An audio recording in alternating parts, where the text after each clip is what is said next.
शादी समारोह में अपने परिजनों के साथ दादरी शहर में आयोजित लड़की की शादी में आई झज्जर जिला निवासी 13 वर्षीय लड़की की गोली लगने से मौत हो गई।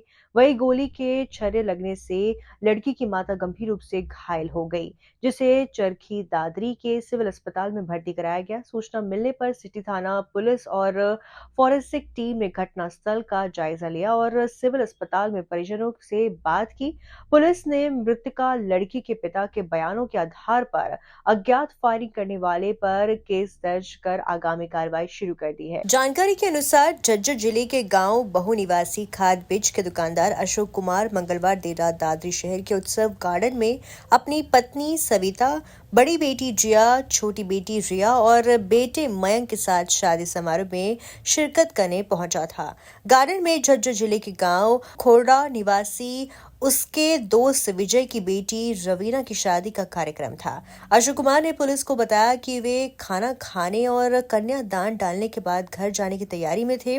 इसी दौरान उत्सव गार्डन के अंदर बारात में आए हुए कुछ युवक हवाई फायरिंग कर रहे थे। उनकी कुछ दूरी पर एक बाराती ने डोगा गन से गोली चलाई तो उसकी 13 वर्षीय बेटी जिया की खोपड़ी में जा लगी, जिससे वो लहूलुहान होकर जमीन पर गिर गई। साथ ही लड़की की पत्नी को भी गोली के छर्रे लगे। अशोक ने बताया कि वे अपनी बेटी और पत्नी को लेकर चरखी दादरी सिविल अस्पताल पहुंचे, जहां चिकित्सकों ने उसकी बेटी जिया को मृत घोषित कर दिया और उसकी पत्नी का उपचार चल रहा है। अस्पताल में पहुंचे मृतका के परिजन गांव गोरिया निवासी डॉक्टर ओमबीर ने बताया कि हर्ष फायरिंग के दौरान उसके दोस्त अशोक की बेटी 13 वर्षीय जिया को लगने से मौत हो गई और जिया की माता सविता घायल हुई है। मृतका जिया 9वीं कक्षा की छात्रा थी। गोली किसने चलाई और कैसे चली, इस बारे में पुलिस जांच कर रही है। वहीं डीएसपी सुभाष चंद्र ने बताया कि मृतका के पिता अशोक कुमार की शिकायत पर सिटी पुलिस ने अज्ञात के खिलाफ केस दर्ज कर लिया है। मेरा नाम जी डॉक्टर ओमवीर है, मेरा गोरिया गाँव है जी। हम भी शादी में आए थे, मेरे साथी की लड़की की शादी थी और ये जिसकी लड़की की डेथ हुई है हमारा साथी अशोक जी, ये लड़की रिया थी, 9th में पढ़ती थी जी। और ये सारा परिवार शादी में आया था जी और खाना खाने के बाद ये जाने की तैयारी में थे और तभी वो कोई हर्ष फायर कर रहे थे लड़के और वो राइफल लोडेड थी। वो अचानक ट्रिगर दब गया, लड़की के गर्दन में लग गई थी और ऑन द स्पॉट वहीं लड़की की डेथ होगी। लड़की का क्या नाम है, किसको चोट आई? लड़की का नाम रिया है जी। जिया 13 साल की है जी, 9th क्लास में पढ़ती थी जी। और उसकी माँ की कैसे हालत? उसकी माँ ठीक है जी, वो हल्का उसका छर्रा लगा है जी, माँ ठीक है। तो पुलिस द्वारा क्या कार्रवाई की? पुलिस ने कार्रवाई कर दी थी, एफआईआर दर्ज कर दी अननोन के नाम, क्यों ना तो हम जानते, कोई अननोन थे, बराती थे, कौन था वो तो पुलिस करेगी इन्वेस्टिगेशन भी कहाँ का था, कौन था। क्योंकि पुलिस द्वारा ये हर्ष फायरिंग पर जैसे आरोप वो बंद कर रखी है। बंद तो कर रखी है जी। देखो वो किसी ने मना वो कराया नहीं, पुलिस वहाँ को थी नहीं। 112 वगैरह होती तो भाई मान लो पहले हादसा ना होता ये, अब वो बाद में वो फायर करके चले गए, भाग गए। सर, लाख बंदिशों के बावजूद भी अपराध पर लगाम नहीं लग पा रही है, क्या भाई लगाम तो देखो पुलिस ने कार्रवाई करनी चाहिए। तो घटना तो हरियाणा में रोज घटे हैं, तो पुलिस का काम है जी। जो शादी समारोह में हर्ष फायरिंग हुई है उसको लेकर क्या कुछ अभी तक इन्वेस्टिगेशन में सामने आया है?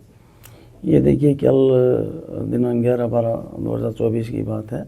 हमारे पास एक टेलीफोन प्राप्त हुआ था कि उत्सव गार्डन के अंदर गोली चल गई और गोली चलने से एक लड़की की गोली लगी है और उसको हॉस्पिटल में, जिस पर जो है सीआईए स्टाफ और एसोसिएटिव और हम सारे तुरंत प्रभाव से मौका पर गए थे। वहाँ जाकर वेरीफाई किया तो बारात उसमें खोरडा गांव की जो है ये लड़की थी, उसकी शादी थी और मातानेल से बारात लेकर लोग आए थे। तो वहाँ बाराती किसी के पास ये गन थी और वो हर्ष फायरिंग कर रहा था और उसके दौरान जो है लड़की की गोली लग गई सिर में और उसके बाद में हॉस्पिटल लेकर गए थे। लेकिन बड़े दुख की बात है कि बच्ची की मौत होगी और इसके संबंध में हमने बच्ची के पिता के बयान पर थाना शहर दादरी के अंदर एफआईआर दर्ज की है और इसमें 4-5 टीमें कॉन्स्टिट्यूट की गई है और जल्दी ही आरोपी को गिरफ्तार करेंगे।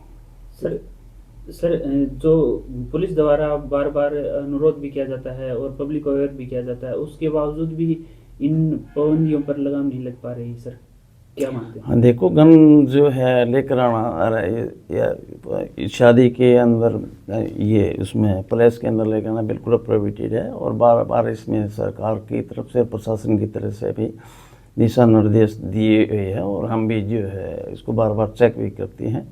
लेकिन कल ऐसा जो ये हादसा हुआ है और इस पर सख्त कार्रवाई हम करेंगे। रही है। मामले को लेकर कई टीमों का गठन किया गया है और जल्द ही आरोपी को गिरफ्तार कर लिया जाएगा। वहीं कहा कि हर्ष फायरिंग जैसी वारदात दोबारा ना हो, इसके लिए पुलिस द्वारा मैरिज पैलेस संचालकों की मीटिंग लेकर दिशा निर्देश दिए जाएंगे।